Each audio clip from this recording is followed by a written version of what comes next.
Today I'm going to be sharing my thoughts on this recently published book by Chimamanda Ngozi Adichie titled Notes on Grief. Let's get started.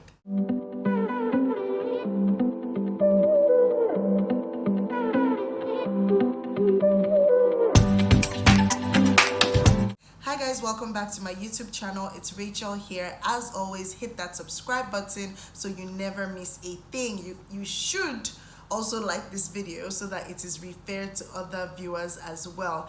It's been a while guys and I missed you, but I'm back creating content on BookTube from my short or not so short break. I've noticed that quite a lot of you have subscribed while I was away. Thank you so much for subscribing. Make sure that you hit that notification button so you never miss a thing when I release new videos. And if you've been subscribed for a while, welcome back. I missed you guys. Heading into today's video, I'm going to be sharing my thoughts on Chimamanda Ngozi Adichie's new book. It's titled Notes on Grief. It was published in 2021, I think April or thereabouts, so it's fairly new. I spent about 6,000 naira on this book, you guys. Only Chimamanda can make me spend at least 6,000 naira on a book that is this small and is not up to 70 pages. So I'm going to let you guys know whether that was 6,000 naira well spent and whether this book was worth it. So let's get straight into it. Of course, I don't need to introduce who Chimamanda is. Y'all know who Chimamanda is and the books that she has written. At least if you don't know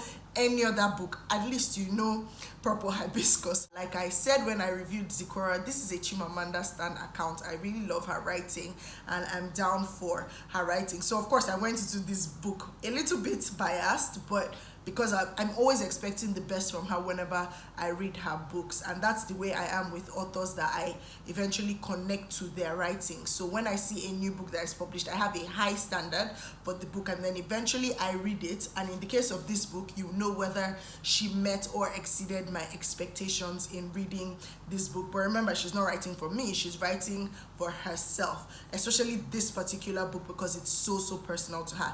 Let's get into it. During the brutal summer of 2020, Chimamanda Ngozi Adichie's beloved father, a celebrated professor at the University of Nigeria and an irreplaceable figure in a close-knit family, succumbed unexpectedly to complications of kidney failure. Note on Grief is Adichie's tribute to him and a moving meditation on loss. Here, Adichie offers a candid snapshot of the shock, loneliness, and disillusionment that followed the news of her father's death. Her family, unable to be together except for on video calls, struggles to go through the rites of mourning and a global crisis of unimaginable scale. As Adichie wrestles with his passing, she recalls with vivid, poignant detail who her father was, a remarkable survivor of the Biafran War, a man of kindness and charm, and a fierce supporter of his youngest daughter. Here is a uniquely personal, profound work of remembrance and hope by one of today's luminaries, a book to bring us together in a time when we need it most. First of all, to answer the question, yes, this book was absolutely worth it, worth even more than the 6,000. I felt like this was such a beautiful book written by Chimamanda. Like, I thought that she did such a great job. And well, to be fair, she was really purging herself of so many things, and the name of the book is rightly so, Notes on Grief. I think it's just her writing down things that she has probably been thinking about since she lost her dad in 2020, during what is going on in the world right now with COVID and everything like that. And in June 2020, she couldn't even travel down to Nigeria because the airports were locked and there was so much uncertainty about when the airports would be open. And in all of that, just having to deal with grief, having to deal with people coming over, she really penned down a lot of things that were very personal. And I followed Chimamanda on Instagram, so I knew the period where she lost her dad and what she was going through. And sometimes she'll express herself on Instagram, and for a very private person, you could tell that from this book that she really loved her dad. She basically showed you who her dad was, and in a way how who her dad was affected or impacted on who she has become in life, and just dealing with grief, the denial, the anger, the rage, the unacceptance, the guilt, the shame that goes into losing a loved one. As I have not lost a member of my nuclear family, I cannot particularly relate to what she feels, but I understand in terms of losing a family member and how bad you feel. Oh, could I have done more? Oh, is there anything that I could have done? Oh, I should have spent the time that I have with them doing what I said I would do instead of postponing certain things. But I feel like what is so, I don't even know know whether to call it crazy, but what is so crazy about this book is that this book was written when her dad died and it's just now been published. But the crazy thing is that she lost her mom in March of this year, 2021, 1st of March 2021, which was her dad's birthday.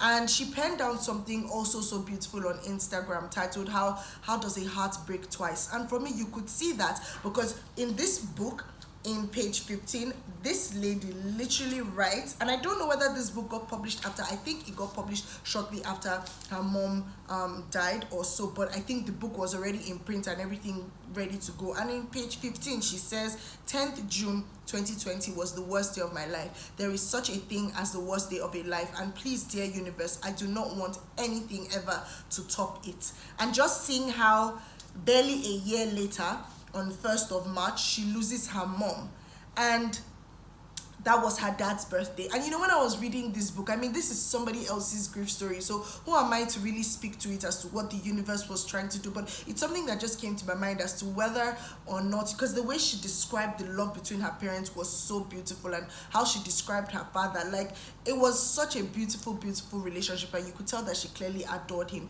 You could tell that his wife, that's her mom, also really, really adored him as well. You could tell that this was a family that was steeped in tradition, in Igbo culture, in the beauty of Igbo culture. And while Chimamanda says that there's parts of the Igbo culture that she loves and is enamored by, there are parts of the Igbo culture that she doesn't necessarily agree with or that she struggles with sometimes. And you could see such a beautiful family just being into the Igbo family, growing the children, the grandchildren in the Igbo culture, no matter wherever they found themselves in life or no matter where they settled. And I feel like she did such a beautiful job. In my mind, I was just thinking, oh, maybe if her mom died on her dad's birthday, which is just, it's crazy, right? Because I mean, it's the universe. It's almost like, could it have been a gift to her dad? But I mean, nobody wants to lose both their parents, especially in such a short while. And so you could tell from even her Instagram caption how much her heart broke. And Chimamanda writes beautifully, you guys. If it's about a short story that she feels like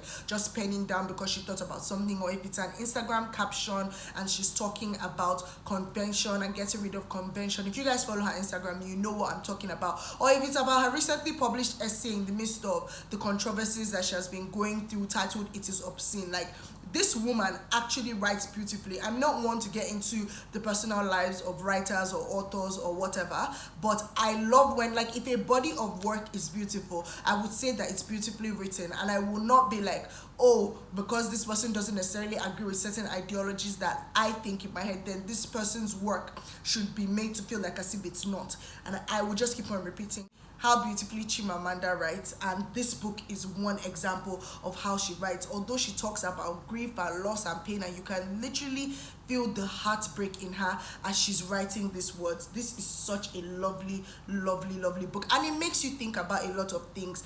I will talk about the writing and the language of this book. It was very clear, it was very straightforward, the use of English was okay. She wrote like she was just penning down her thoughts on loss and grief and different things, and she would recollect who her father was. And there was a lot of things, quite a lot of things that I didn't really know about her dad, mostly, like I said, because she's a very private person.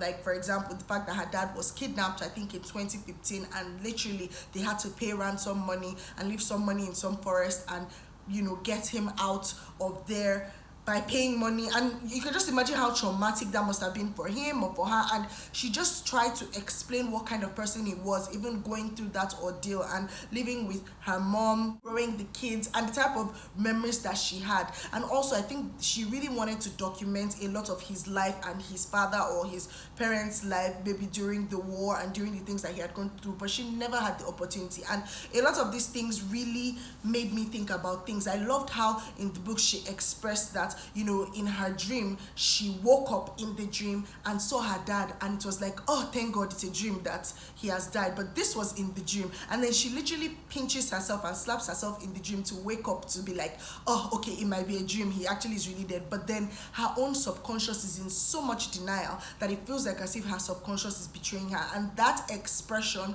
of pain, the expression of guilt, the expression of betrayal from even her own subconscious, she was able to beautifully capture it in this book. And like I said, this book is 70 pages and less, but it really made me think about a lot of things, about the importance of, you know, while you have your family around, drawing them close and telling them how much you love them, and about getting things done. I guess she urgently wanted to publish this book because towards the end of the book, she did express that although she was talking to her dad about trying to record some of his things, getting recordings of him, of his life stories and some of things that he had experienced in life, but then he died, and it's like, oh, they kept on saying next time daddy, next time daddy, and he would say okay, no problem, next time. And I guess that was a big lesson for her, to just urgently pen down things that she needs to bring out, nothing like holding back. And you could tell that most of all, through all of this, there's been a really huge shift in Chimamanda. Like, there was a part where she said, the worst has been done, my father has died, now let my madness, like, you guys will know my madness, like, you guys will see